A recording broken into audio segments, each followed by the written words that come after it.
sua vida política começa com o movimento estudantil? A vida política começa com o movimento estudantil. Em 1950, em Porto Alegre, no 52, no Colégio Júlio de Castilhos. E depois eu sou, na vida universitária, já no primeiro ano de vida universitária, eu passei a ser dirigente da União Estadual de Estudantes do Rio Grande do Sul, os estudantes universitários. Né? Em seguida fui presidente, a esquerda venceu comigo, eu fui apenas digamos assim, um símbolo, que destituímos a direita que tinha ficado no poder no Rio Grande do Sul durante vários anos. E foi o meu grande aprendizado de política e de vida. Viu? Como líder estudantil, nós tínhamos livre acesso aos gabinetes presidenciais e governamentais. Eu conheci o Getúlio como líder estudantil, Getúlio Vargas. Viu? E nós tínhamos aquela impetuosidade da juventude que eu acho que a juventude hoje perdeu. Nós entrávamos em um gabinete de ministro, batíamos na porta, falávamos, e quando não nos recebiam nós ficávamos bravos, viu? Acabávamos sendo recebidos. E eu acho que fundamentalmente foi isso. A vida estudantil me abriu o mundo, me tirou aquela visão do deslumbramento, né? Deslumbramento com o poder. Quando o poder, a partir de então, nunca mais me deslumbrou. Aos 20 anos eu tinha conhecido Getúlio Vargas, que era um mito, não era só o presidente da República, era um mito, Getúlio era... Né? Aquele pedantismo juvenil, eu achei que o Getúlio tinha obrigação de me receber, eu não tinha obrigação coisa nenhuma, tá entendendo? Eu tinha de idade mais ou menos o que ele tinha de presidência da República. Eu não tinha nada a dizer a ele, no entanto, ele me recebeu com certa, não vou dizer humildade, mas com certo respeito. O presidente da União Estadual dos Estudantes do Rio Grande do Sul, que dizia a ele que tinha um projeto de reforma universitária, que não era projeto coisa nenhuma, não era reforma coisa nenhuma, eram ideias soltas sobre o ensino. Como você conheceu o Leonel Brizola? Eu conheci o Leonel Brizola meio brigando com o Leonel Brizola. Quando o Brizola era deputado estadual e eu presidente do Grêmio Estudantil do Colégio Júlio de Castilhos em Porto Alegre. Brigando não, pedindo coisas a ele. O Brizola já era muito influente, era muito jovem, muito influente. Bom. E depois, mais adiante, briguei muito com o Brizola, que eu era do Partido Socialista no Rio Grande do Sul e o Brizola era do Partido Trabalhista. O Partido Socialista era um clube, não tinha vida partidária maior. E brigávamos muito com o PTB, a quem nós dizíamos que eram os demagogos. Bom, e cheguei a fazer um programa de rádio em nome da Federação dos Estudantes da Universidade contra o Brizola, quando o Brizola era prefeito do Rio Grande do Sul. Depois, quando o Brizola é governador, que nós ficamos contra o Brizola, no dia em que o Brizola encampou, ou seja, nacionalizou a companhia de eletricidade, que era dos americanos, da American Forest and Power, nós fomos um grupo do Partido Socialista, fomos ao Palácio do Governo, fomos prestar solidariedade, ele agradeceu assim, muito obrigado, e subiu para o gabinete dele. Não nos deu muita importância. E eu só vou, digamos, passar a ser um íntimo num aspecto, ainda que distante no outro, quando o Brizola, governador do Rio Grande do Sul, e eu, repórter político e depois editor político da Última Hora em Porto Alegre. Aí sim, vem depois o movimento da legalidade, ou seja, o movimento pela posse do João Goulart como presidente da República. Isso nos aproximou de uma forma absoluta, ainda que eu nunca tenha perdido a visão crítica do Brizola. Eu acho que o Brizola nunca traiu as suas posições, nunca traiu as suas posturas. Mas, sinteticamente, foi aí a minha relação com ele. E que se aprofundou num detalhe que até eu estava me esquecendo, que era o fundamental, que foi na preparação da luta armada, da resistência à ditadura. O Brizola no exílio e eu em Brasília, no chamado Movimento Nacionalista Revolucionário, que começa em 1965 e se estende até 1967, quando eu sou preso em Brasília. Isso, digamos, foi o amálgama maior. Isso foi aquela união do segredo, da clandestinidade, do sigilo e, fundamentalmente, dos grandes segredos, alguns dos quais estão enterrados ainda até hoje. Na sua vida pessoal, qual foi o significado do golpe de 64? Bom, o golpe nos destroçou. Que nós tínhamos sido preparados, por a minha geração, a geração do pós-guerra, pós-Segunda Guerra Mundial, nós tínhamos sido preparados para o exercício da liberdade, da democracia, da organização popular. da reforma social pela mobilização. Nós não sabíamos direito o que era mobilização, mas aquilo estava no nosso inconsciente coletivo. E o golpe quebrou tudo isso. O golpe quebrou. O golpe foi aquele obstáculo, aquela parede na nossa frente. Nós vínhamos daquela campanha das reformas. Eu era colunista político da Última Hora, que era o jornal que apoiava a campanha das reformas. Mais que apoiar o governo João Goulart, a Última Hora apoiava a campanha das reformas. Mas então aquilo foi um golpe, foi uma bofetada. Uma bofetada porque era o obstáculo, era a parede. Cortava o nosso mundo. Enegrecia o nosso mundo. Era a sombra no mundo aquele do descobrimento, da mobilização popular. O golpe era isso para nós. Eu me lembro que no dia seguinte, no dia 1º para 2 de abril, que eu não dormia, fui me deitar às 5 da manhã, me levantei às 9, praticamente não dormia, eu estava aterrado. E a repressão não se sentiu em Brasília. A repressão foi branda no início, mas foram terríveis os dias seguintes pela a deterioração moral dos políticos. Na Câmara dos Deputados, quando começaram as cassações, as pessoas começaram a mudar de posição. Deputados que esperavam a cassação, deputados suplentes, que tinham ficado em Brasília, que esperavam a cassação dos seus colegas na porta do plenário da Câmara dos Deputados. E quando, até que chamassem, convocamos os suplentes, fulano, eles entravam sorridentes, eram abraçados e se abraçavam aos que haviam cassado os seus companheiros. Então, eu digo sempre o seguinte, que a minha reação de participação na luta armada não foi uma reação política, doutrinária, nem programática. Foi uma reação moral, viu? Porque nós tínhamos sido quebrados eticamente. Viu? A minha reação foi muito mais a do cristão que a do socialista. Foi mais uma reação contra aquele estado de coisas que o golpe tinha nos impingido, que o golpe tinha nos colocado goela abaixo. Viu? Aquele aceitar tudo, não dizer nada, não ter voz ativa, baixar a cabeça. Né? E isso que eu já tinha tentado resistir tanto quanto se podia, eu e a minha geração, na imprensa. Né? Que a imprensa no início acomodou-se, mas não foi censurada no início. Ela fez a autocensura, que talvez seja pior. E você em Brasília, Brizola no exílio no Uruguai, como é que vocês travam os primeiros contatos com o Uruguai? Bom, eu recebi 2 pessoas, 2 enviados do Brizola em Brasília, ainda em 1964, que queriam sondar o Brizola, queriam que eu mandasse um informe para o Brizola. Depois disso, no dia 1º de janeiro de 1965, eu fui de Brasília a Porto Alegre e tomei um avião em Porto Alegre e fui legalmente ao Uruguai, visitar o Jango e o Brizola. Bom, e o Jango, eu queria sondar o Jango, ver como é que estava o Jango.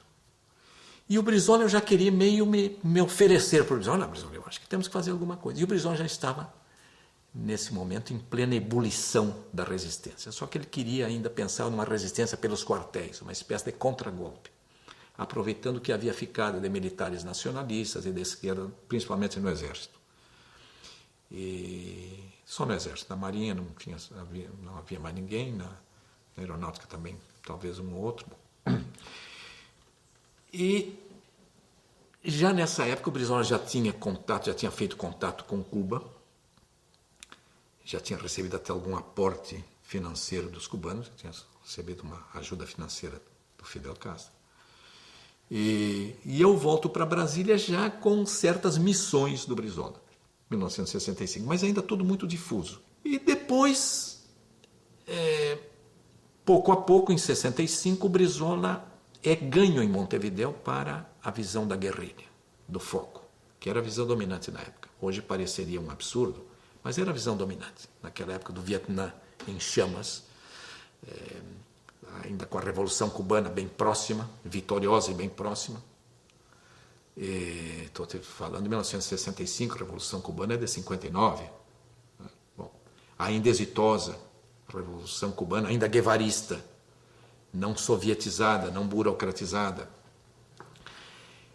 E quando eu vejo que o Brizola opta pela guerrilha, ele estava optando pelo que nós já tínhamos optado. Pelo que nós, que eu digo, é toda a nova esquerda brasileira, menos o Partido Comunista. Entendeu? Até a Ação Popular, que eram os católicos, onde estavam figuras, por exemplo, como Serra, né? e vários outros, que depois foram para o PSDB. Mas a guerrilha era aquela espécie de caminho natural, né? De leito natural do rio. Bom, aí ficamos aquela história, a fome com a vontade de comer, né? Aí o Brizola nos envia instrutores militares que tinham tido curso de guerrilha em Cuba, e nós tentamos fazer um foco de guerrilha no Planalto Central, no Maranhão, que é hoje Tocantins, Maranhão, norte de Goiás, que é hoje Tocantins, até Pará, até o sul do Pará. E o contingente, os quadros aí eram majoritariamente os militares nacionalistas? Os quadros eram majoritariamente pessoal da Marinha, marinheiros e ex-fuzileiros navais, tinham sido expulsos da Marinha, majoritariamente, mas não só os únicos, mas eram, digamos, 70% eram quadros que vinham da Marinha, no nosso caso. Outros setores do MNR, tinha gente do Exército e até da Aeronáutica, mas nós não, nós só tivemos nos quadros de combatentes ex-militares da Marinha, ex-marinheiros e ex-fuzileiros navais. E como se dá a formação do MNR? O MNR nasce doutrinariamente, era, digamos, a esquerda nacionalista não comunista. Entendeu? E a esquerda nacionalista que vinha do Partido Trabalhista e do Partido Socialista. E mais com uma colaboração muito grande no início da AP, da Ação Popular, do Betinho, por exemplo. Betinho, Aldo Arantes, que eram os dirigentes da Ação Popular, que eram os católicos da esquerda.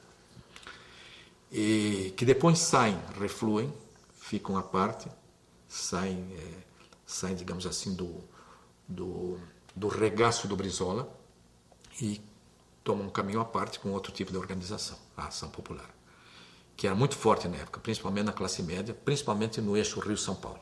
E o MNR, depois, ele se transforma num organismo quase que só meramente combatente. Eu acho que aí foi o erro do MNR, porque é engraçado o seguinte, os quadros do PTB, do Partido Trabalhista, não participaram, no fundo, do MNR. Os quadros políticos do PTB se refluíram e foram também para baixo da cama.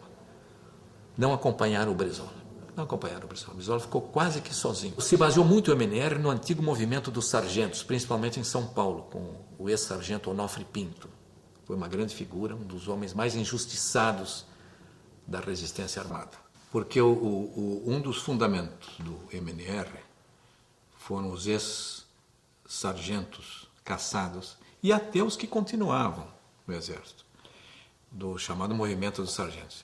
E o fundamental neles, em São Paulo, foi o ex-sargento Onofre Pinto, que é uma figura grandiosa na organização da luta armada em São Paulo, apesar dos erros que todos cometeram, inclusive ele. Mas que foi muito injustiçado. O Onofre aparece aí como delator, uma mentira, pequenezes do... O Onofre foi uma figura fantástica, foi morto ao voltar para o Brasil, em 1970 e poucos.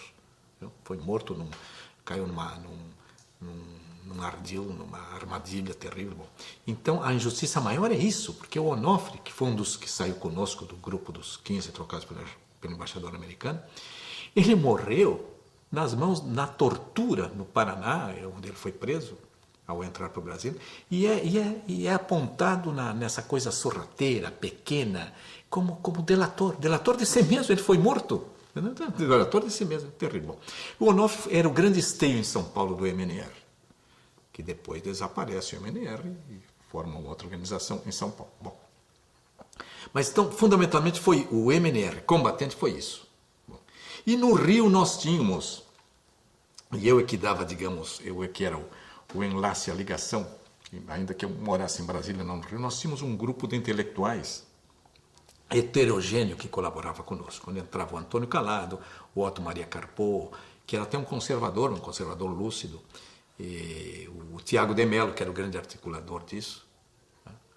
Que era o poeta, bom, que era o articulador do organismo intelectual e artístico. Mas o MNR ficou muito fechado em si mesmo, até porque nós não tínhamos nenhuma experiência de luta clandestina, de como nos vincularmos clandestinamente na luta armada a algo, digamos, público, que é a organização social.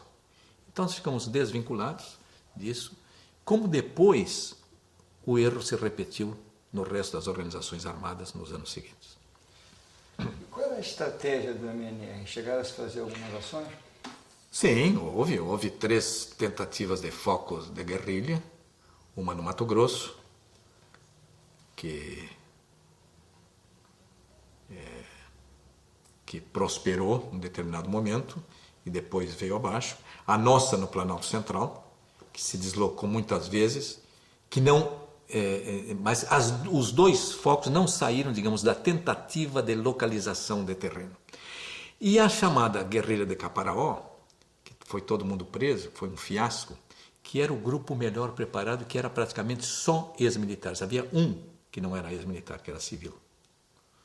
Eles estavam psicologicamente desfeitos, quebrados, dizimados, quando foram presos. Bom, e eles tiveram uma organização militar superior a todos os demais. Eles chegaram a ter, que deve estar enterrado até hoje lá, metralhadoras .30, que servem como metralhadora antiaérea. Viu? Mas eles tinham todos uma formação militar tão rígida que não tiveram nenhuma preocupação, como nós tivemos no Planalto Central, de vinculação com a população da terra. Eles ficaram totalmente alheios, viu? Como se tivessem descido de paraquedas, ou feito, como eu dizia, o desembarque do Grama, como Fidel Castro fez em Cuba. Viu? E foi a mentalidade que nós dizíamos na época militarista, entre aspas. Isso, sob alguns aspectos, impregnou toda a esquerda armada durante muito tempo. Nos desvincularmos disso era uma dificuldade muito grande, viu? Porque havia também um halo de romantismo, entre aspas, falso romantismo atrás disso, até de infantilismo, viu? Mas explicável para a época. Porque eu digo sempre que é fácil que hoje nós façamos a crítica daquilo que não deu certo, que já sabemos que não deu certo. Então é fácil de fazer a crítica. Agora, naquele momento, quando nós estávamos experimentando tudo, era muito difícil nós termos a visão lúcida do que seria correto e do que não seria correto. E, ademais, já havia o seguinte, a ditadura já estava sendo implantada mesmo. Já havia a imprensa amordaçada, não censurada, mas amordaçada. Em seguida houve o ato institucional número 2, que é de outubro de 65, então a situação já estava mesmo definida em termos de um regime forte. Já não era 64, quando não se sabia bem a que eles vinham. Viu? E na ditadura temos que nos comportar de uma forma diferente. Então é muito fácil que nós façamos hoje a crítica dos nossos erros de ontem. Né? E o papel do Brizola, ele era um inspirador ou tinha uma relação mais orgânica de comando do MNR? Ele é mais um inspirador. Ainda que o Brizola tenha sido sempre um detalhista, Brizola era assim capaz de... os códigos que eu sei manejar até hoje, códigos de escrita, quem me ensinou foi o Brizola. Ele era detalhista. O Brizola se metia em tudo ele tinha que saber. Bom, era até meio chato. Brizola chegava, bom. Mas, digamos, na parte orgânica militar, ele não se meteu. Ele se meteu porque aí ele tinha um respeito pelo pessoal que vinha de Cuba. E eu acho até que ele devia ter se metido, mais. Mas era difícil que ele se metesse porque ele estava em Montevidéu. E nós estávamos aqui a 5.000 quilômetros de distância, lá no norte do Planalto Central. Bom.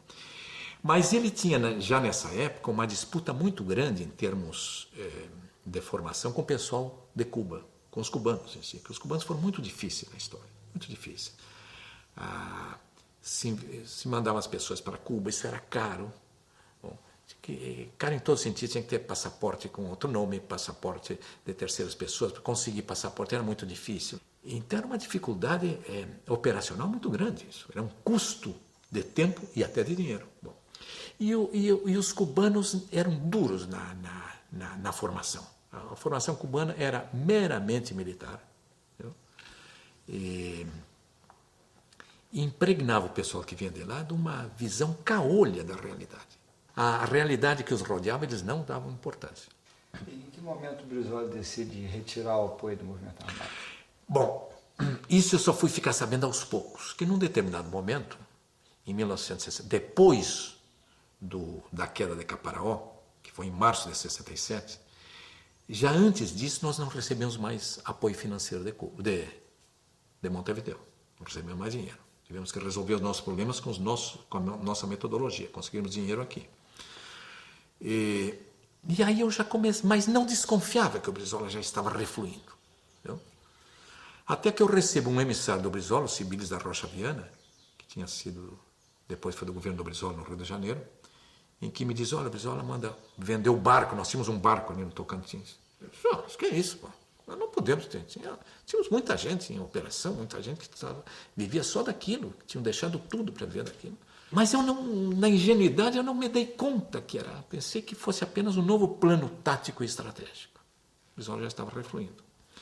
Depois, com a queda de Caparaó, em março de 67, ele aí abandona totalmente. Só que não nos avisou. Né? E, então nós começamos a ter dificuldades e continuamos. Nós continuamos. Né?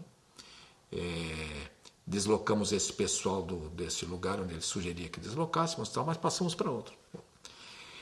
Quando o Che Guevara é morto, em outubro de 67, eu estava preso em Juiz de Fora. Tinha recém sido preso em Brasília e levado para Juiz de Fora. Aí o Brizola já estava totalmente, como nós dizíamos, no refluxo. Era o termo que nós usávamos.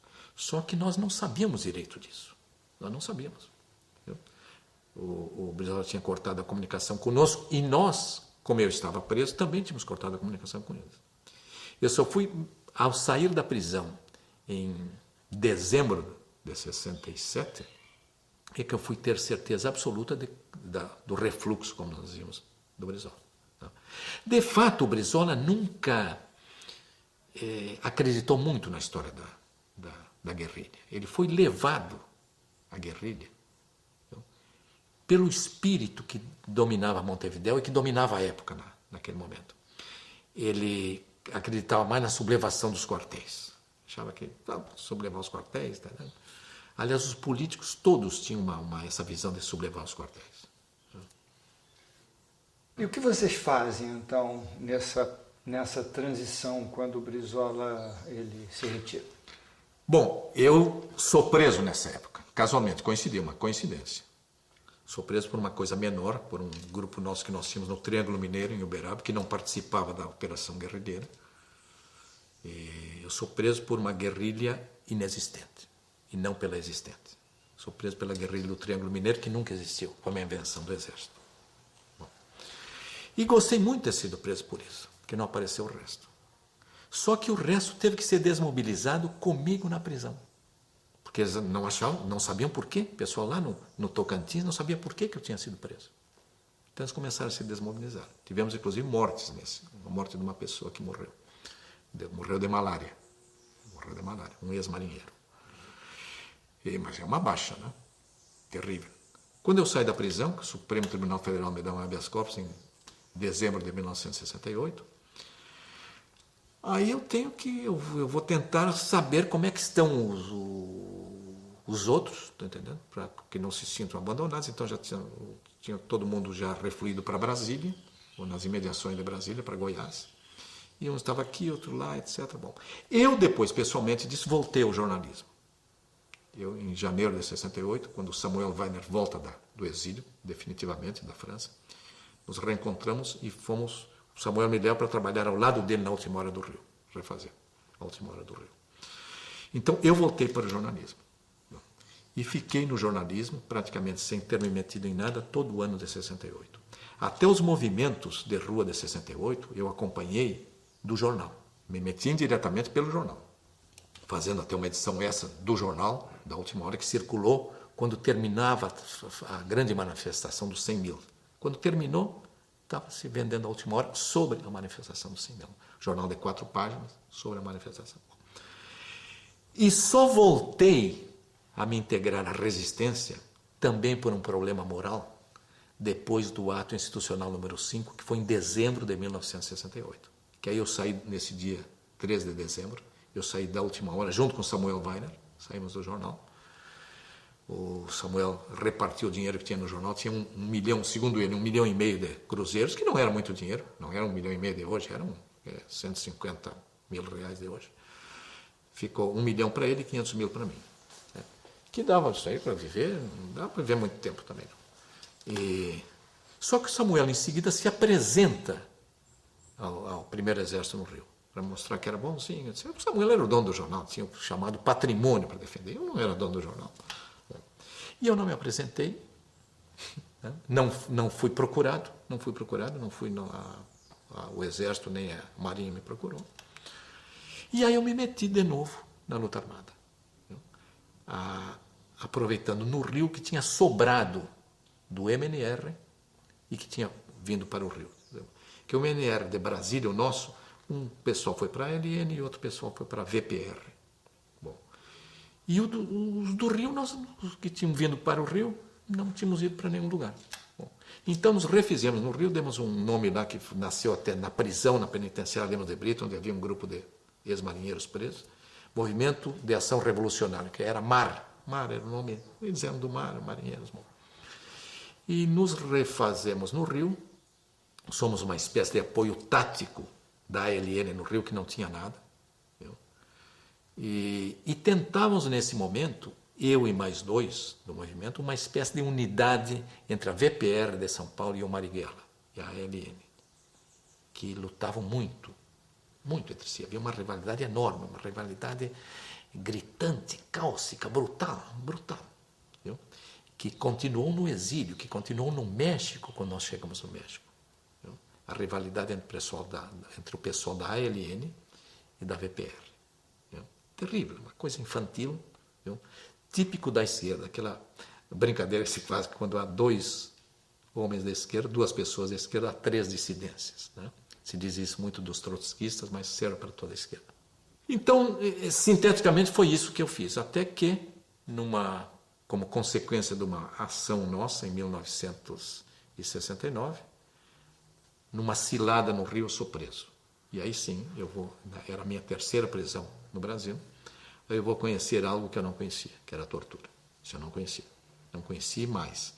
Eu achava que nós éramos exagerados ao comentar a tortura, que aquilo era uma espécie de propaganda, né? Propaganda que nós tínhamos inventado assim, meio sem inventar na tortura. Eu não conhecia a tortura e vou dizer mais, não acreditava muito na tortura, na bestialidade da tortura. E eu comecei a ser torturado no táxi em que sou levado do apartamento onde eu sou preso para o quartel da Polícia do Exército no Rio. Eu comecei a ser torturado no táxi, quando apagaram um cigarro aqui no meu peito. Você retomou seu contato com o Onofre, então, no começo de 69? Eu retomei meu contrato com o Onofre no começo de 69, quando eles me dizem, eu vou a São Paulo pedir um apoio financeiro para eles. Financeiro e pôr à disposição deles algumas coisas que nós tínhamos no Rio que não tínhamos condições de guardar. Armamento. Armamento era muito difícil. Eu não sei como é que hoje os narcotraficantes conseguem arma fácil. Armamento era a coisa mais difícil. Assim. E aí eles me disseram, olha, espera um pouquinho, porque nós vamos fazer uma grande operação aí que vai desmoralizar muito o exército. Espera um pouquinho. Era a operação que se frustrou, que o Lamarca depois fez sozinho. Iam tirar em Quitaúna todas as armas do quartel. Todas as armas do quartel. Viu? Só que depois, uma bobagem, um ex-sargento lá, prenderam um menino lá que estava, um piazinho que foi ver quando ele pintava um caminhão do exército e a coisa se desfez. Então o Lamarca teve que, com 3 pessoas que havia no quartel, teve que fazer aquela operação, colocar numa Kombi o que ele pôde colocar.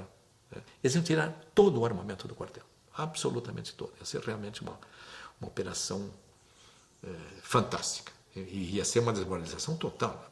Bom, eu volto para o Rio, tentando já, todos nós fazíamos aquela unidade entre o Marighella e a VPR. Bom, eu tinha muito contato com o Frei Beto, naquela época, que me aproximou dos dominicanos. em São Paulo, no convento dos dominicanos em São Paulo. Os dominicanos tiveram uma participação profunda na ALN e, sob alguns aspectos, também terrível, porque a história dos dominicanos é que leva à eliminação e morte do Marighella. Nós funcionávamos muito como uma espécie assim, de tentativa meio inorgânica, meio anárquica, até de união de algo que só se desunia naquela época. Nós queríamos ser a amálgama de algo que se quebrava a todo momento. Qualquer ação, grande ação, dava pretexto a uma desagregação. E todo mundo queria ser líder. Viu? Eu acho que o infantilismo jogou muito naquele momento, até porque éramos todos nós jovens. Você teve contato pessoais com Marighella? Tive, muitos no Rio, todos no Rio. E com Joaquim Câmara Ferreira, só em São Paulo. E qual era a sua impressão pessoal do Marighella? Um sujeito voluntarioso, com uma fibra enorme, mas muito duro. E eu acho que essa dureza, esse acreditar demasiado em si mesmo, explica a morte do Marighella. Por exemplo, eu me encontrava com Marighella na Zona Norte, eu acho que era no Meier, no Rio de Janeiro. Marighella, sozinho, deixava 2 seguranças que vinham com ele, 2 companheiros, numa praça e vinha caminhando. Eu tinha uma cabeleira postiça, que era uma cabeleira feminina que tinha sido arrumada. Ele só saía à noite. Assim, na rua. Por ocasião, ele chega num apartamento no Rio de Janeiro, do Jorge Miranda Jordão, onde nós nos encontramos várias vezes. Eu cheguei armado, e o Marighella não. Ele tinha uma confiança. Eu perguntei, você não anda armado?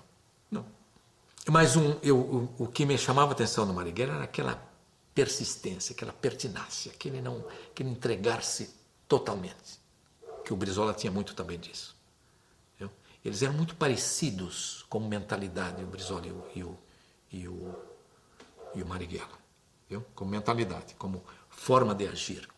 Como você descreveria o contexto latino-americano e mundial em que se optou pela luta armada no Brasil?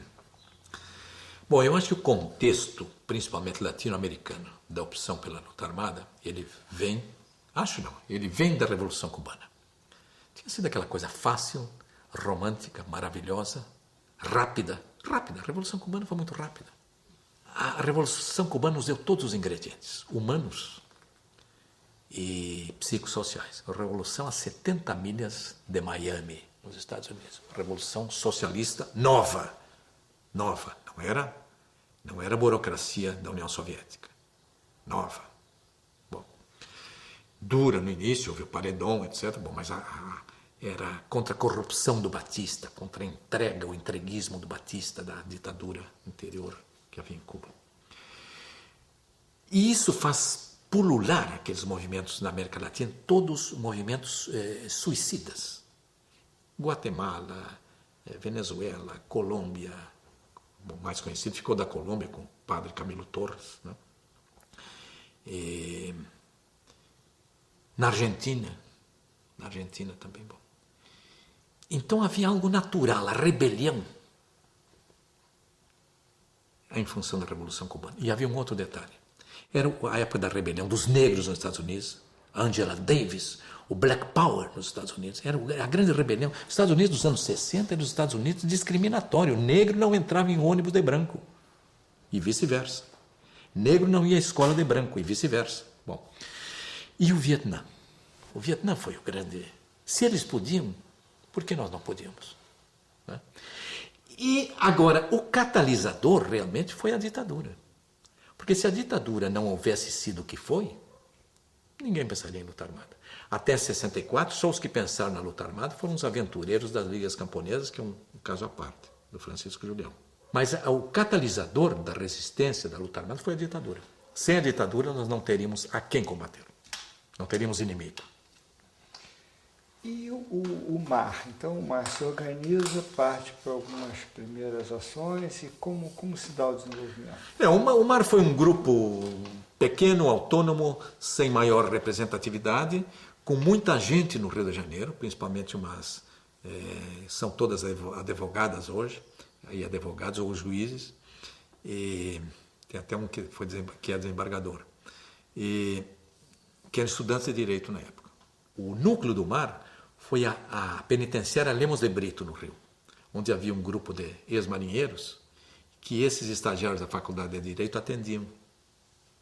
Ex-marinheiros que depois nós preparamos um plano de fuga que eles fogem da prisão. Uma ação muito linda que se fez no Rio de Janeiro, em maio de 1969. Uma ação limpa, houve uma morte, mas foi uma coisa acidental, não prevista, não planejada, que a polícia matou a própria polícia. Mas o mar não teve maior significação a não ser operacional num determinado momento no Rio. Muito curto. De janeiro, fevereiro de 69, até a nossa prisão em setembro de 69. Agosto de 69. Depois se desfez. O grupo combatente, praticamente metade dele caiu, outra parte conseguiu se evadir no Rio. Nós tivemos nessa época, tínhamos um arsenal muito bom, conseguido meio por acaso também. Às vezes eu acho que nós tínhamos no Rio de Janeiro, sem dúvida, o melhor arsenal. Viu? Fuzis M1 novinhos, que depois nós fomos saber a origem exata, eles tinham sido desviados da FAB, da Força Aérea Brasileira, a peso de muito dinheiro. Mas não teve, digamos, estrutura organizacional no mar. Não teve estrutura organizacional, não teve nenhum congresso do mar. Viu? Houve uns movimentos aí como a VPR, a VAR Palmares, que viviam fazendo congressos, está entendendo? Bom, em cada congresso se dividiam mais, nascia um outro grupo, a Polop, fazia muitos congressos, cada congresso da Polop surgiam várias Polops, se atomizavam. Bom, nós não, nunca tivemos, nem nos conhecíamos, eram grupos meio autônomos, os estudantes não conheciam os combatentes e vice-versa. Você chegou a ter alguma relação com aquela tentativa de guerrilha de Angra dos Reis? A tentativa de guerrilha de Angra dos Reis não é uma tentativa de guerrilha. Angra dos Reis era o refúgio do pessoal que tinha fugido da penitenciária Lemos de Brito. O pessoal tinha ido para lá como zona de refúgio, para depois ver o que nós íamos fazer ali. E quando caiu uma pessoa, antes de um dia, 24 horas antes de mim, em agosto de 1969, que através dessa pessoa eles conseguem a Marinha consegue mais ou menos localizar Angra dos Reis. E mobiliza a Marinha um aparato imenso. Viu? Parece que 3 batalhões de fuzileiros navais mobilizaram até, pelo que se diz, a esquadra aqui. A esquadra saiu ao mar para cercar Angra dos Reis, helicópteros, etc. E não havia 8 pessoas lá. E o grande combate que houve lá foi entre 2 batalhões de fuzileiros navais da Marinha. Um combateu o outro. E parece que houve baixas. Parece não, houve baixas. Não sei quantos feridos e não sei quantos mortos. E o pessoal saiu por uma brecha, os 8 que estavam lá. Então a tentativa de guerrilha de Angra dos Reis foi uma guerrilha que não existiu. Foi um combate que foi rápido e depois a Marinha combateu contra a Marinha, achando que um combatia o inimigo do outro. Como se deu a sua prisão, então, em 69? Em 69, a minha prisão se dá depois de uma ação que nós fazemos, uma ação de expropriação no Rio de Janeiro, que nós damos a cobertura, eu e mais 2, e conseguimos dar cobertura para que os outros fujam, que os outros evacuem, 2 carros mais, e nós é que ficamos fazendo a cobertura e somos perseguidos por uma caminhonete da polícia. Bom, tiroteamos com a polícia, e quando viemos temos um batalhão de 100 pessoas lá na nossa frente com helicóptero, na Avenida Brasil, perto do aeroporto Galeão, no Rio. Eles furam um pneu do nosso carro, eu que dirigi o carro, sou o último a sair do carro, os 2 outros saem e cometem um erro. Um deles é um sujeito treinado em Cuba, sujeito da Marinha, o Duarte, que hoje é diretor de trânsito em Goiás. Duarte sai, ele era um exímio atirador, sai contra a polícia, eram 100 da polícia Militar do Rio. apoiados com helicóptero. E eram 2. E eu voltei. Na tática do bom combatente. Quando o inimigo ataca, eu recuo. Eu recuei e saí incólume. Incólume. Bom, sobrevoou sobre mim um helicóptero e não me reconheceu. Fiz de conta que não. Bom, helicóptero armado. Bom. Os 2 foram presos depois que a munição desapareceu, a munição esgotou-se. Ninguém combate sem, por mais exímio atirador que seja. Aí na metralhadora trancou porque no nervosismo, trancou, era muito comum naquele tipo de metralhadora, aí não, metralhadora brasileira. Bom. No dia seguinte eu sou preso numa cilada que armam num apartamento ao lado da minha casa, na rua Paissandu, no Rio. E aí fiquei. Foi quando eu fui conhecer a tortura mesmo, como eu disse. E eu ia ficar, como eles me diziam, 30 anos na prisão. E fiquei 30 dias, porque houve o sequestro do embaixador americano. Mas antes de saber do sequestro, em algum momento lhe passou pela cabeça que você podia ser resgatado da prisão? Não, nunca passou. E eu estava me preparando para passar os 30 anos que eles diziam. Tá? Comecei a tomar cuidados, eu já tinha saído da tortura. De vez em quando eles me chamavam de noite, de madrugada, mas e me torturavam. Mas já contra a orientação. Eu que tinha chegado um coronel muito correto, para tomar conta do inquérito, no 5º dia do inquérito, e mandou suspender as torturas. O coronel Elber Melo Henriques, que nunca foi promovido a general, por isso. Mas, e eu fiquei sabendo do sequestro por um acaso, pelo rádio do cabo da guarda que ficava na frente da minha cela. Ficava aceso o dia inteiro, uma radiozinha de 3ª classe lá do Rio. E quando eu ouço a notícia do sequestro. Aí sim, aí me deu uma aflição, mas eu achei também que não fosse estar, querendo estar. Direitinho, pediam 15 prisioneiros, aquela história. Qual foi a sua sensação ao ouvir a notícia do sequestro? Bom, eu ouvi a notícia do sequestro casualmente, que tinham me dado, quando eu me troco de prisão, de cela na Polícia do Exército, me mandam para uma cela solitária de novo, consegue me dar de uma cela coletiva lá, de um radiozinho que era do tamanho de uma mão, assim. E mandaram recolher os rádios depois, já em função do sequestro, e eu fiz que não ouvia, que estava dormindo. Como para eles eu não tinha rádio, não se interessaram muito por mim. Aí eu ligo o rádio e ouço, se não me engano, é o Repórter Esso da época, a lista dos presos. Quando dá o meu nome era o 4º ou 5º. O primeiro era do Gregório Bezerra, depois dá dos estudantes. José Dirceu, Vladimir Palmeira, Luiz Travassos, Onofre Pinto, Flávio Tavares. Quando deu Flávio Tavares, eu desliguei o rádio e chamei, Cabo da Guarda. Ele veio e disse, olha aqui o meu rádio que eu me esqueci de entregar. Dei meu rádio para não criar problema. E não sabia quem eram os outros. E aí sim, aí foram momentos de intensíssima expectativa e sofrimento.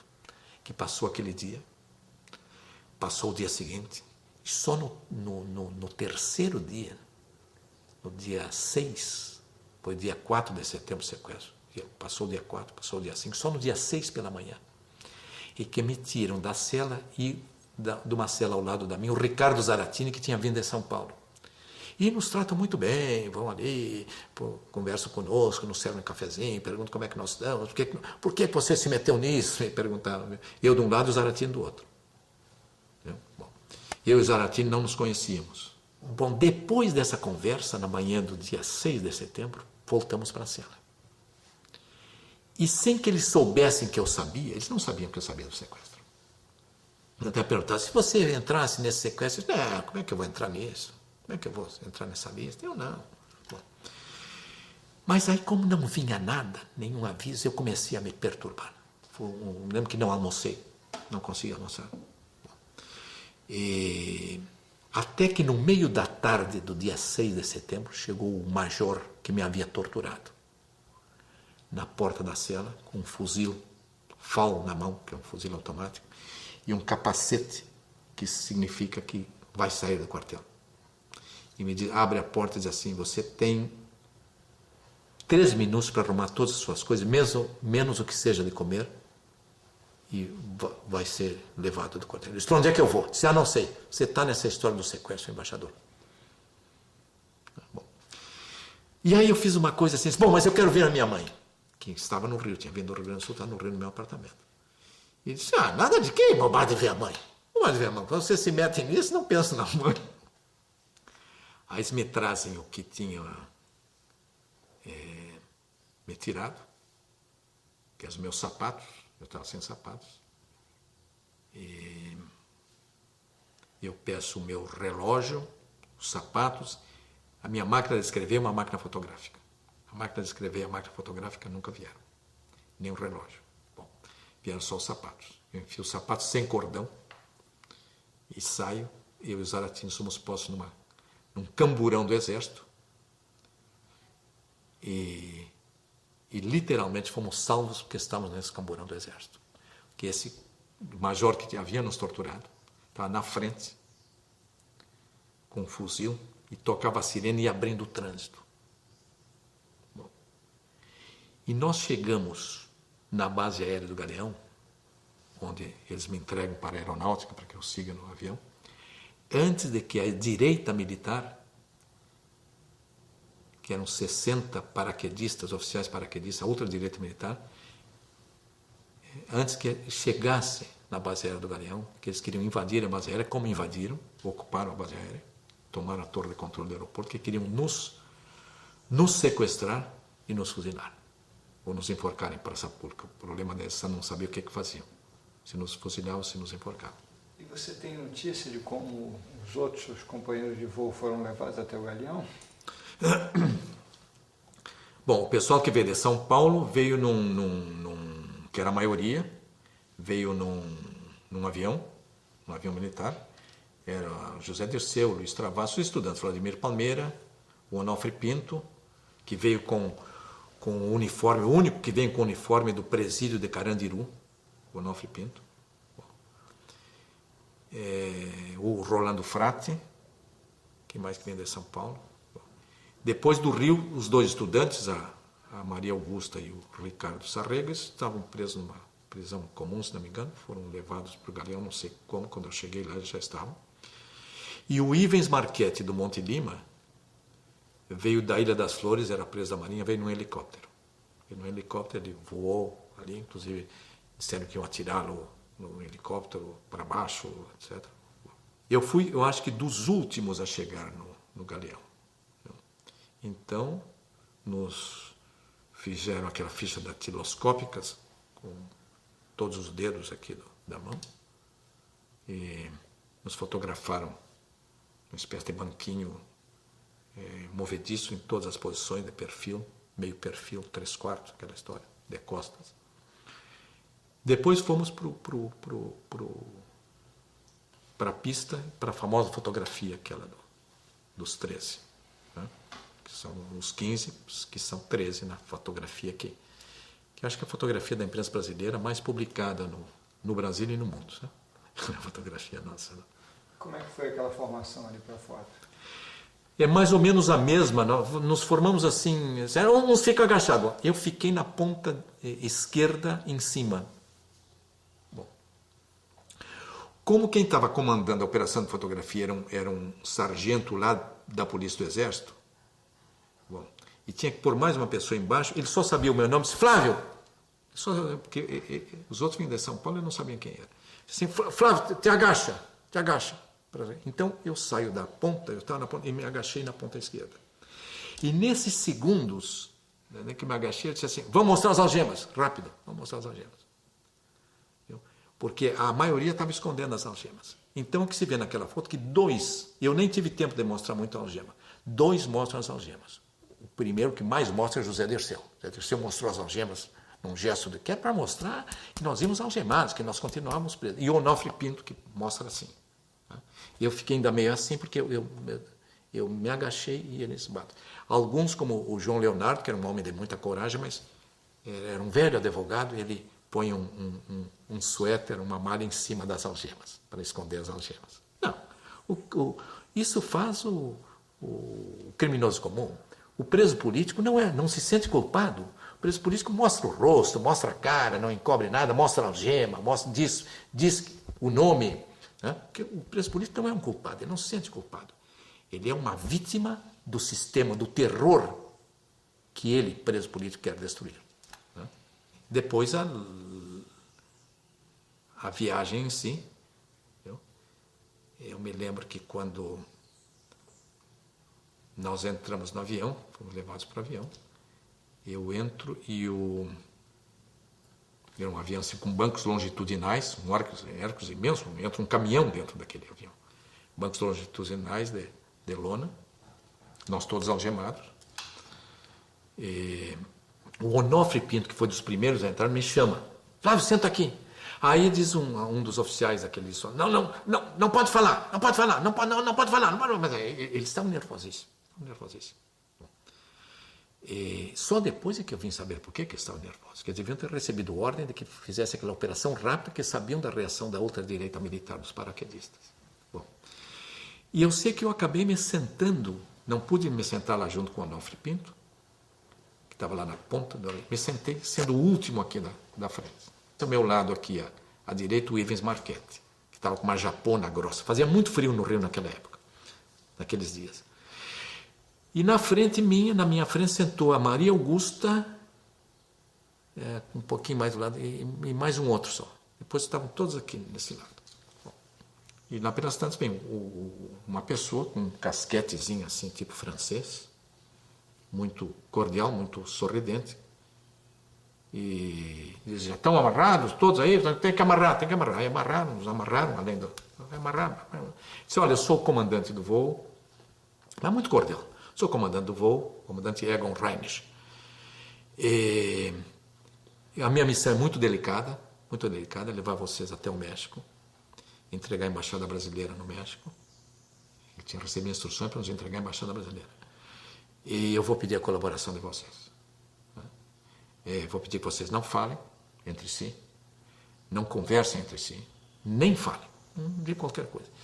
Quem precisar se levantar para ir ao banheiro, peça aqui aos soldados, e ele vem, desata vocês. Mas vou pedir a colaboração de vocês, etc. Bom. E aí sai, vai em direção à cabine, e em seguida volta e diz, me esqueci de uma coisinha. Vocês vão receber uma bandejinha da refeição, mas é só essa, hein? Comam devagar, porque é só essa durante todo o voo. Bom, tá bem, muito obrigado, até mais. Bom, saiu. E aí depois vem uma bandejinha, que eles entregaram ali naquela hora, que tinha uma maçã, um sanduíche, de presunto e queijo, um bolinho inglês assim, e um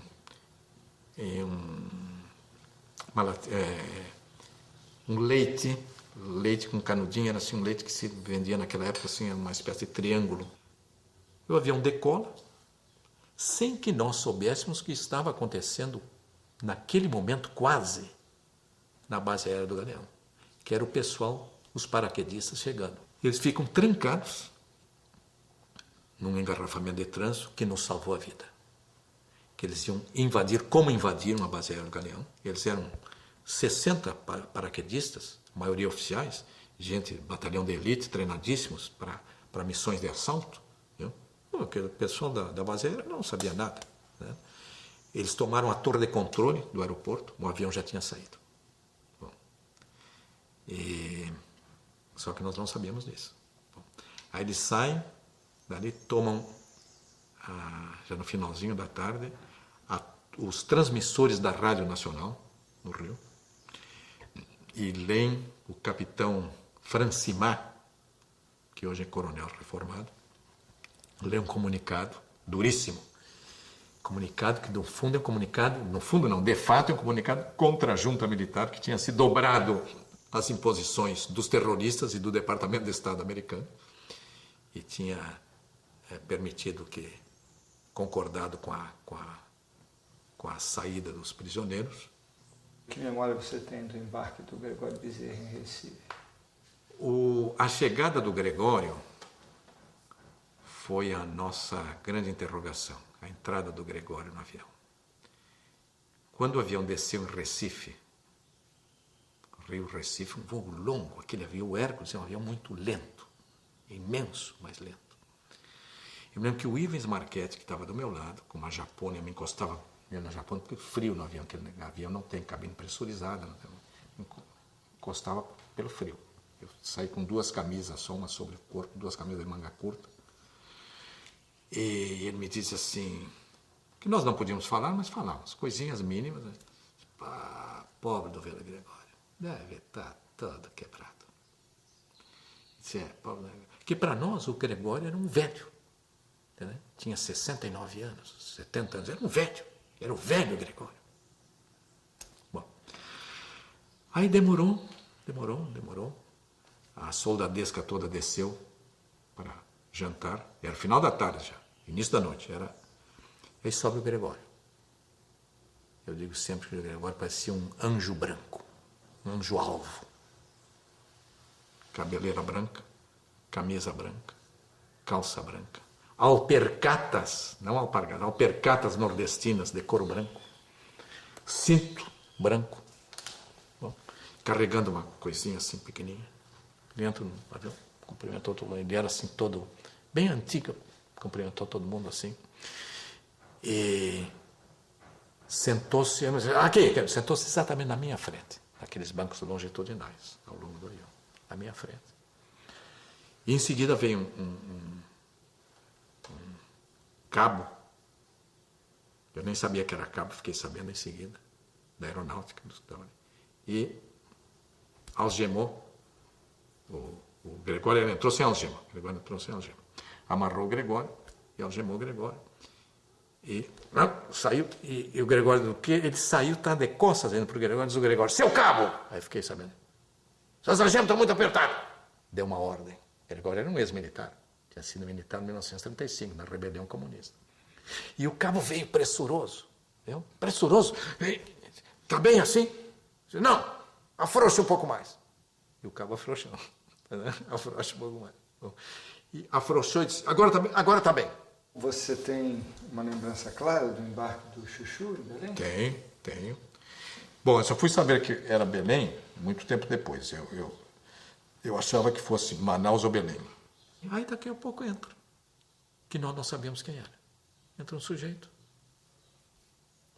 se senta exatamente na minha frente, ao lado do Gregório, separado um assento vazio do Gregório. Sentou-se. E me fez assim, com a cabeça. Como que diz? Onde é que nós estamos? O que é isso? E eu aí disse assim, nós vamos para o México. Nós vamos para o México. Baixinho. E tá bom. Aí ele ficou espantadíssimo.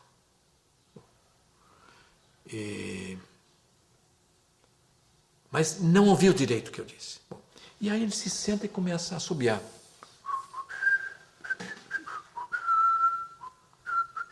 Começa a assobiar internacional. E o Gregório, que está do lado dele, que conhecia a internacional, olhou espantadíssimo. Espantadíssimo e atemorizadíssimo. E ninguém se deu conta que ele assobiava baixinho assim. Viu? Só que não cantarolava, assobiava. E longamente assobiou, achou toda a primeira estrofe da Internacional. Bom, e a soldadesca não se deu conta, o resto eu não vi, porque estava do meu lado, mas o Gregório ficou espantado. Espantado e como que diz, isso é um louco. Mas o que nos chamou a atenção foi aquela história do Chuchu, que era de fato uma provocação. E o Gregório, que tinha aquelas regras, aqueles cânones do Partido Comunista de não aceitar provocação, deve ter ficado mais aterrorizado que nós. Só que o máximo que os soldados, que já estavam cansados, poderiam ter feito, é dizer, não pode assobiar. Não sabiam o que era aquilo. E qual é a lembrança que você tem do voo de Belém até o México? Foi um longo voo, 20 e tantas horas, cansativo, e que teve uma interrupção, que é o momento em que, madrugada já, soam os alto-falantes do avião, que não tinham soado até então, e o comandante diz, atenção, muita atenção, tripulantes, não sei se usou o termo passageiros, acho que sim, não sei se usou. Atenção, tripulantes do avião, uma comunicação importante. Eu me lembro que o Ivens Marquette, que tinha sido ameaçado no helicóptero em que vai da Ilha Grande para o Rio, estava atemorizadíssimo, pegou e disse assim, vamos nos jogar do avião. Ele disse assim, atenção para a comunicação muito importante. Então, lê a ordem do dia do presidente Arthur da Costa Silva, que já não era mais presidente, coisa nenhuma, ele estava morrendo, já estava moribundo. Viu? Uma coisa longa, imensa, imensa. E ele lê e termina, assinado, Marechal Arthur da Costa Silva, presidente da República. Não era presidente, mas não é coisa nenhuma. E o desembarque do México foi imediato? Não, o desembarque do México foi muito complicado. O comandante, que era um sujeito correto, o Egon Reines, que era um major, tinha ordem de nos entregar a embaixada brasileira no México. Então o avião chega, ele desce, lá pelas tantas sobe de novo, aí já com diplomata, era evidente que era um diplomata brasileiro, pela forma com traje, aquele traje escuro, tal, que entra no avião, nos olha assim com desdém absoluto, esse secretário da embaixada, era um secretário da embaixada jovem, mas tem um gesto, vai e cumprimenta o Gregório, dá a mão ao Gregório. Fez boa viagem? Como foi de viagem? Aquela pergunta formal. Mas antes disso, o comandante tinha baixado, tinha voltado ao avião, demorou mais de meia hora, nossa entrega no México. Tinha acendido os motores do avião, o que fez com que o pessoal que estava à nossa espera no aeroporto, brasileiros e mexicanos, achasse que o avião ia voltar. O avião estava escrito Força Aérea Brasileira. Viu? Então começou a haver gritos, etc. Bom. Eu me lembro que o avião era turbo-hélice, ele tremia, o avião. Né? Nós achávamos que era para ventilar o avião, que fazia muito calor. Era setembro no México, lá no hemisfério norte é verão.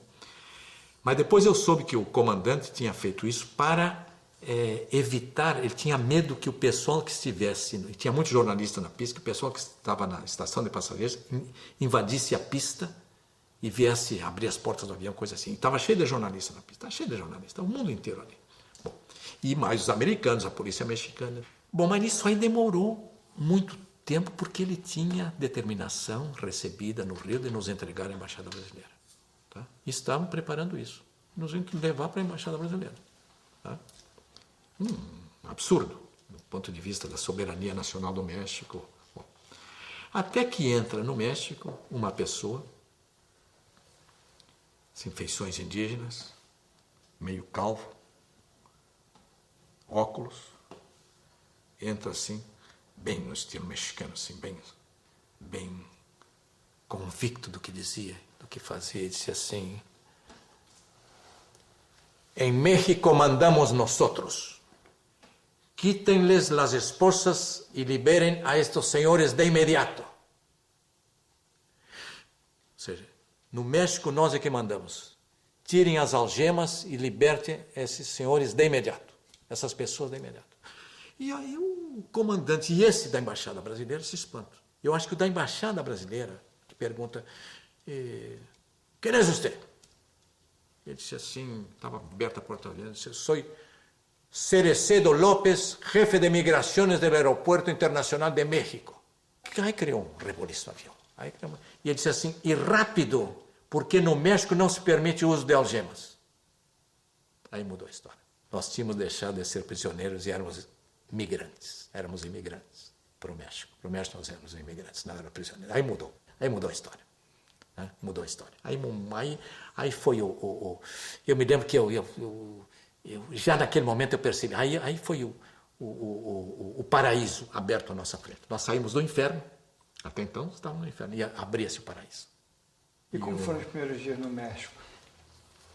Foram dias muito, com as duas coisas, muito temor e muito vigor da liberdade. Eu me lembro que nós não nos conhecíamos. Mas o primeiro ato de conhecimento coletivo foi uma reunião que nós fizemos no hotel, logo após almoçarmos, e que se dividiram, o grupo dividiu-se realmente em duas posições, não opostas, mas duas visões do mundo. A luta armada e os estudantes. E o Gregório Bezerra, que não era nem de uma coisa nem outra, que era o único do Partido Comunista, ficava mais ou menos no meio. E eu me lembro que nós apresentamos no dia seguinte uma conferência de prensa, entrevista coletiva, que aí estava a imprensa do mundo inteiro lá, no Hotel Del Bosque. Demoramos um pouquinho para chegar, aí nós já estávamos com traje, já tínhamos ido rápido de manhã à Secretaria de Governação, tínhamos feito lá uma inscrição e tínhamos recebido no hotel uma campeira, que é uma jaqueta, ou uma camisa, e uma calça e um par de sapatos. Já estávamos vestidos, éramos pessoas. E como transcorreu o mês de setembro, quando o grupo todo ainda estava no México? Com muitas reuniões, mas já meio setoriais depois. Setoriais de que eram? Os estudantes de um lado, nós do outro.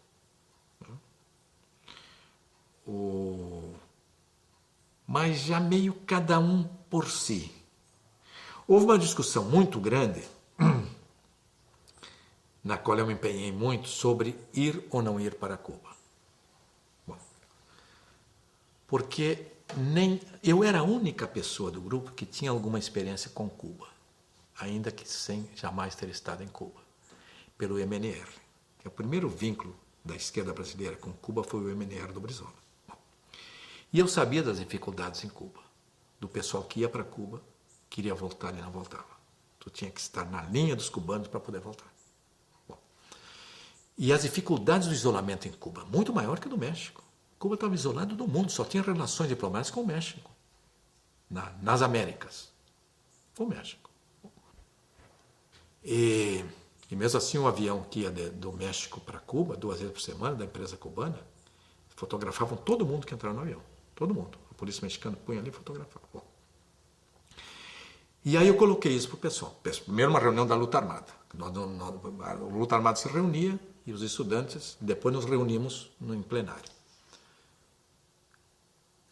Ou seja, não nos reuníamos nem com o Gregório, que era o Partido Comunista, nem com os estudantes, que eram o José Dirceu, o Luiz Travassos, o Vladimir Palmeira, a Maria Augusta e o Vilas, que não participava muito.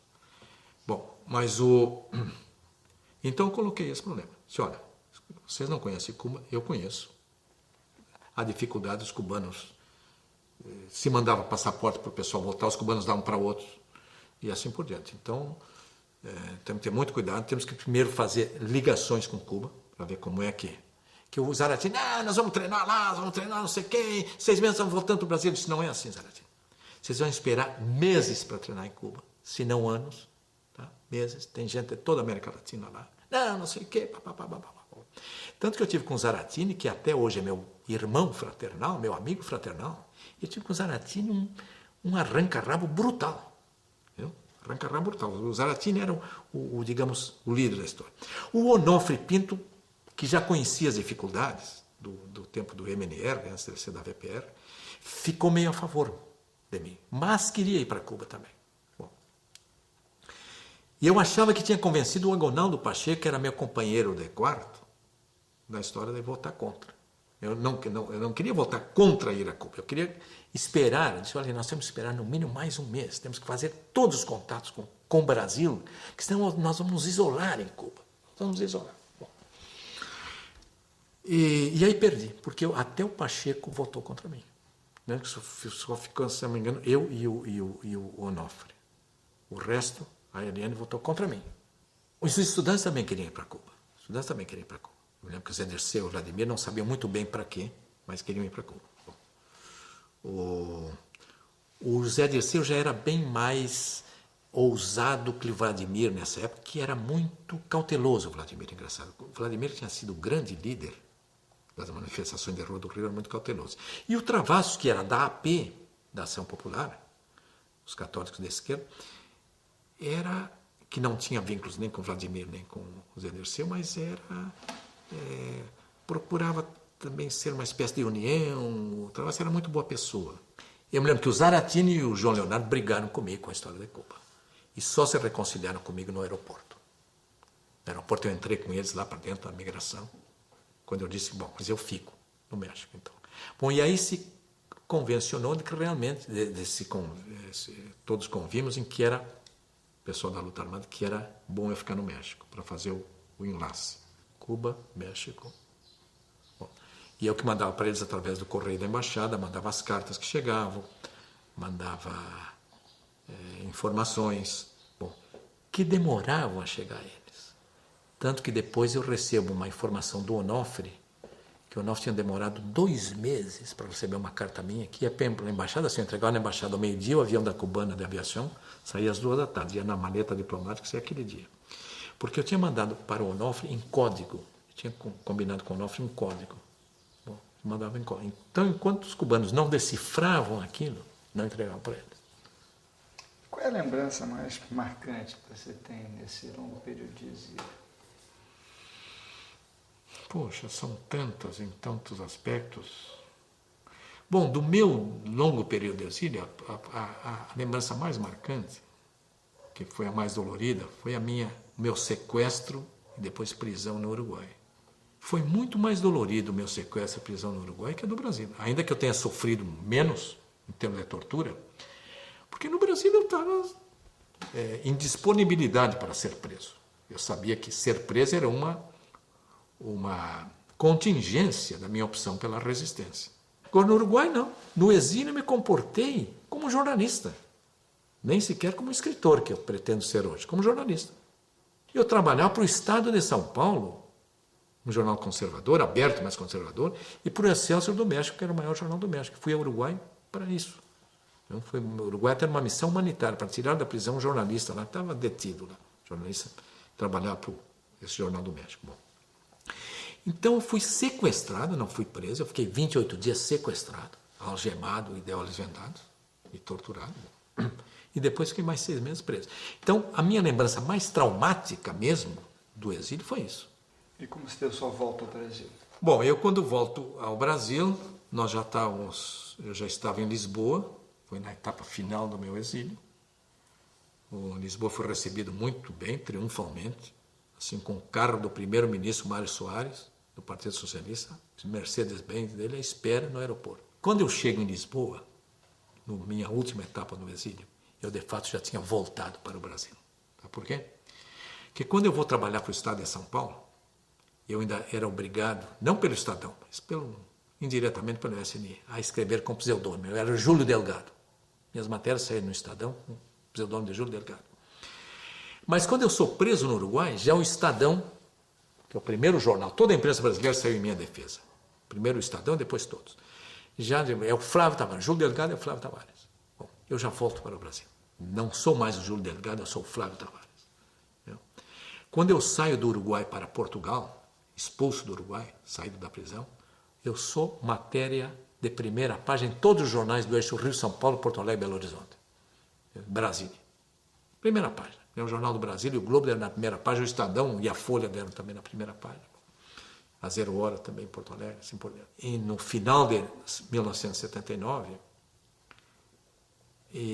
ainda com muito medo, tá? Eu fui dos últimos a voltar ao Brasil, dos banidos. O Brizola, quando voltou ao Brasil, o Brizola chegou logo depois, no dia da anistia, no dia seguinte, dia 7 de setembro de 1979. Nós estávamos em Lisboa, o Brizola foi a Nova York, de Nova York que voltou para o Brasil. O Brizola queria que eu voltasse, ele me convidou. Eu disse, não, Brizola, não. Nós estávamos no projeto de armar um novo trabalhismo socialista. Tá? Ele disse, não, eu saí como terrorista, saí como guerrilheiro, eu quero voltar sozinho. Então, sozinho. E voltei sozinho. Como é que você reavalia a experiência brasileira da luta armada nos anos 60? Eu acho que foi uma experiência traumática, frustrante, mas foi um ato de uma generosidade tal que eu o repetiria de novo, sem os erros de antes. Mas nós estávamos dando, era o que de melhor nós tínhamos. Nós não fomos para debaixo da cama. Tá? O chamado setor político foi todo para baixo da cama. O setor empresarial nem falaram, o setor sindical nem falaram, também. Viu? O Lula foi interventor da ditadura militar nos sindicatos metalúrgicos em São Paulo. Começa a carreira de metalúrgico como interventor da ditadura militar. O Lula, dos melhores. Hein? Não falaram nos outros pelecos. Então, o gesto da luta armada, ainda que equivocado, ainda que errado, ainda que instrumentalizado de uma forma equivocada, ou pelo menos não a melhor, mas foi um gesto generoso. Nós estávamos dando e demos, e dezenas deram o que de melhor se tinha, a vida. Nós estávamos entregando tudo. Ingenuamente, até pode ser. Romanticamente, até pode ser. Mas com uma generosidade, a generosidade daquela geração é imensa. Viu? Então, nesse aspecto é que eu resgato. Viu? Foi uma tentativa de dar uma resposta a um momento de opressão, viu? E foi a única tentativa. Porque o resto, os políticos aí, os deputados, senadores, deputado estadual, vereadores, tinham um mandato, ganhavam subsídios, nós não. Viu? Tinham regalias. Estavam no olho do furacão também, mas nem tanto. Nem tanto. Né? Tanto se comportavam direitinho, sabiam, eram oposição, mas nem tanto. Viu? Era uma oposição consentida. Viu? Nos faltou maturidade, claro que nos faltou. Nos faltou clarividência, claro que nos faltou. Mas nós éramos todos muito jovens. Viu? E até o nosso desequilíbrio com o sistema era fruto também da nossa juventude, não só em idade, não só como faixa etária. Nós éramos imaturos mesmo no trato com a ditadura.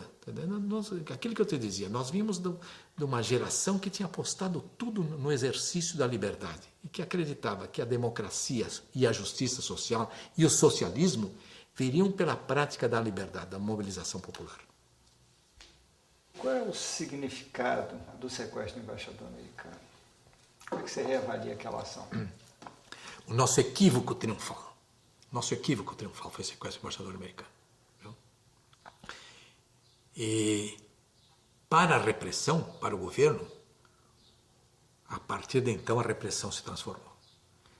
Passou a ser muito mais sofisticada. Os organismos de repressão se unificaram, criaram o DOI-CODE, etc., e seus congêneres. O governo prestou muito mais atenção à propaganda, até chegar àquela coisa brutalmente triunfalista do governo da ditadura Médici. Bom, ame-o ou deixe-o. Né? Mas foi o fato mais significativo da rebelião em si mesmo. Viu? Foi uma coisa assim de amadores, foi. Mas foi o ato mais bonito, o ato mais marcante, para repetir o termo. Viu? Ele marca o país, então, antes e depois do sequestro. Tanto que até hoje nós somos os 15, né? Os 15 trocados pelo embaixador americano. Mas ele feriu o grande Satã, os Estados Unidos. Viu? Ele é marcante nesse aspecto, que ele é o ferimento, ele é o cutelo, ele é a faca na alma, para dizer o lugar comum, ele é a faca na alma do imperialismo. Foi a primeira vez que os Estados Unidos se sentem obrigados a impor uma negociação. A negociação conosco foi imposta pelos Estados Unidos, foi imposta por Washington, pelo presidente Nixon, por um conservador, né? Não pelos democratas. Viu? Então foi uma metáfora só, foi uma imagem, que não significou uma vitória nossa, mas foi uma imagem que perdura até hoje. Viu? Para usar o lugar comum, o imperialismo teve que se ajoelhar e pedir a negociação. E foi uma ação limpa. Viu? Não limpa. O embaixador teve um cocoruto aqui na testa, puseram um esparadrapozinho, pronto. Né? Ele teve a reação normal, quis reagir normalmente. Teve originalidade. Apesar da improvisação, foi original. Viu? O original em si. Até na forma de deixar as primeiras mensagens numa igreja. Viu? Obrigaram o governo a romper a censura à imprensa, que avisavam os jornais. Viu? ou visavam os jornais, de que os manifestos estavam na caixa da igreja ou na caixa do supermercado, na caixa da esmola da igreja ou na caixa de sugestões do supermercado. Os jornais ficavam sabendo antes do governo, o governo não podia censurar, porque os jornais eram os municiadores da informação da ditadura. Mas eu acho que depois, claro, e por outro, teve a outra face também, teve a face oculta. Como a Lua tem a face oculta, também teve a face oculta do sequestro. Depois a repressão foi brutal, organizou-se melhor, sofisticou-se muito mais e caiu com muito mais força. Tanto que eliminou Marighella, Joaquim Câmara Ferreira, Lamarca, o Jonas e tantos mais. Tantos mais que estão aí. Como é que você vê o Brasil dos últimos 10 anos? Ora, foram mais ou menos os anos que eu me dediquei a rever o passado e não ver o Brasil. Eu sou muito cético, pessimista, não só com relação ao Brasil, eu sou muito pessimista e cético com relação à nova sociedade de consumo que está surgindo aí. Eu acho que nós incorporamos valores modernos, entre aspas, sem termos modernizado o cerne. A nossa sociedade não se modernizou. Nós continuamos a sociedade feudal, atrasada, no campo, cada vez mais deseducada nas cidades. Viu? A nossa deseducação, feita a partir da televisão, é brutal. Viu?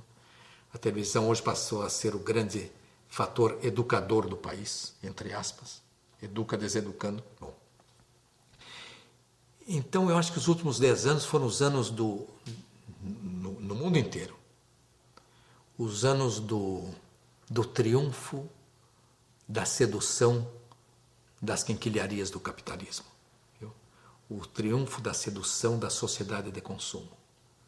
As pessoas cada vez são menos cidadãs e mais consumidoras. Não é mais cidadão, não se fala mais com cidadão, se fala só em direitos do consumidor. Direitos do cidadão, não. Entendeu? Bom,